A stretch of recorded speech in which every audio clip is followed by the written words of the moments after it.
2020년 봄, 포항 한동대학교 기숙사 옆 한 나무 위에 목이 매달린 고양이 시체가 발견된다. 지상 6m나 되는 높이에 매달린 사체는 누가 봐도 단순한 장난이 아닌 의도된 전시로 보였고, 이 사건이 언론에 대서특필되면서 세상에 알려지게 된다.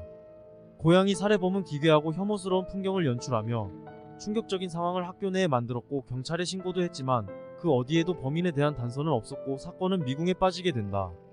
더 놀라운 건 이전부터 캠퍼스 내에서 이런 행위가 반복되고 범행 수법도 점점 잔혹해져 가면서 주민들과 학생들의 불안은 점점 커져만 갔다. 2019년 8월 덫에 걸린 고양이가 발견된 것이 시작으로 고양이 태아의 사체, 몸의 일부가 훼손된 사체 등 여러 고양이 사체가 끔찍하게 훼손된 상태로 학교 내 전시되었다. 한편 범인은 이러한 교내 고양이 학살을 감행하기 전인 2019년 3월 한동대 길고양이 돌봄 동아리였던 한동양의 활동 중단을 요구하는 경고문을 교내에 부착하였다고 한다. 대학 캠퍼스에서 연속적으로 발생하는 고양이 살해 사건은 한 사람이 저지른 일로 보였는데, 그 이유는 바로 경고문 때문이었다. 고양이 사체를 전시하고 경고문을 함께 붙이는 패턴이 공통으로 나타났기 때문이다. 경고문에는 고양이 불법 먹이 투기 행위는 토종생물에 대한 동물학대이자 주민들에 대한 인간학대 라며 길고양이를 돌봐서는 안 되는 이유를 나름대로 정리한 종교적, 법적, 수의학적 근거를 주장하며 자신의 범행을 정당화하기도 했다. 이 경고문은 범인의 시그니처가 된다. 학교 내에서 잇따라 엽기적인 사건이 발생하자 학생들은 경찰에 신고하였지만 교내 곳곳에 위치한 CCTV에도 범인에 대한 단서는 찾을 수 없었다고 한다. 이렇게 사건이 미궁으로 빠지게 되면서 범인은 더욱 대담해져 가는데, 범인은 고양이를 살해하고 전시하고 경고하는 자신만의 패턴으로 범죄를 저지르며 완전 범죄를 꿈꾼다.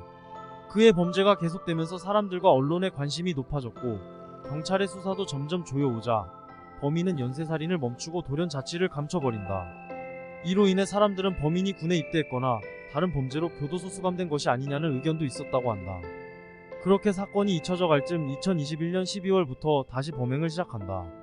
심지어 범행은 더욱 잔혹해졌고 한동대를 넘어 포항시 전역에서 범행을 저지른다. 이제는 고양이 사체 전시를 넘어 처형을 해버리는데, 고양이 목을 매단 것을 넘어 십자가 형틀의 고양이의 양 앞발을 못 박아버린 것이다. 더 참혹한 건 고양이 사체에 불에 그슬린 흔적도 있었다. 하지만 이번에도 범인에 대한 단서가 발견되지 않아 범인을 특정하지 못하였는데, 결코 잡지 못할 것 같던 범인은 생각하지 못한 곳에서 단서가 발견된다. 그가 다시 범행을 시작한 지 6개월이 흐른 2022년 6월 초등학교 앞에 생후 4개월 된 길고양이를 살해해 초등학교 통학로에 매달아 놓은 사건이 발생했는데, 정말 나쁜 놈인 게 초등학생이 지나다니는 곳에 그런 끔찍한 상황을 연출한 것이다. CCTV도 피해가며 완전 범죄를 꿈꾸던 범인은 정말 우연히 주차된 차량 블랙박스에 녹화되었고,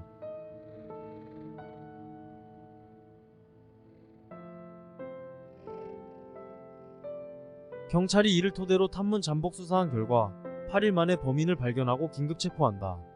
모두의 예상과는 다르게 범인은 학교와는 전혀 관계가 없는 30대 초반의 평범한 남성이었던 무직 김두표였다.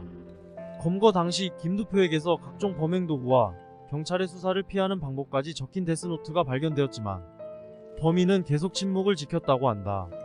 김두표는 입대한 지 한 달 만에 우울증으로 의가사제대한 이력이 있고, 그 이후로 폭행 문제로 경찰에 드나들다 집을 나가버려 어머니와는 연락이 끊긴 상태였다고 한다. 또 자신이 고양이로 인해 음해와 핍박을 받고 있다며 난민 비자를 신청해 호주에도 다녀왔으며 3차례나 수련 면허 시험에 응시한 것으로 밝혀져 모두를 놀라게 했다. 김두표는 다른 동물학대 사건과는 질적으로 다른 쓰레기인 게, 보통 충동적이고 우발적으로 발생하는 일반적인 동물학대와는 달리 그는 오토바이를 타고 다니며 범행을 저지르는 등 치밀한 계획성과 뚜렷한 목적성이 보였다는 점이다. 그 무렵 한 시민단체에서 한 유튜버의 고양이 학대 영상이 범인의 범행과 비슷하다는 제보를 했다.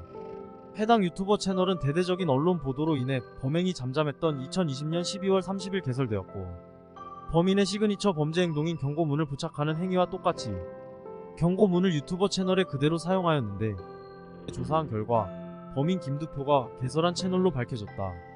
김두표는 공백기 없이 오프라인에서 온라인으로 다시 오프라인으로 옮겨가며 고양이를 끔찍하게 살해하고 전시해왔던 것이다. 결국 김두표는 경찰 조사 결과 총 13마리의 고양이 살해 혐의를 시인하면서 3년여 동안의 고양이 연쇄살인이 한 남성의 소행임이 밝혀지게 된다. 이렇게 김두표는 동물보호법 위반, 절도, 재물손괴 등 7개의 혐의로 2022년 9월 21일 1심에서 징역 2년 6개월이 선고되었고, 항소심도 그대로 유지된다. 재판부는 특히 동물학대는 우발적 범죄가 아닌 치밀하고 뚜렷한 목적을 갖고 반복적으로 진행되었으며 동물을 넘어 다수의 사람을 겨냥해 정신적 충격과 공포감을 야기했다고 지적했고, 수법의 잔혹성과 생명경시의 잠재적 위험성 등을 비롯해 여러 차례 절도와 재물손괴 범행을 저지른 점을 비춰봤을 때 죄책에 상응한 처벌이 불가피하다는 의견을 밝혔다.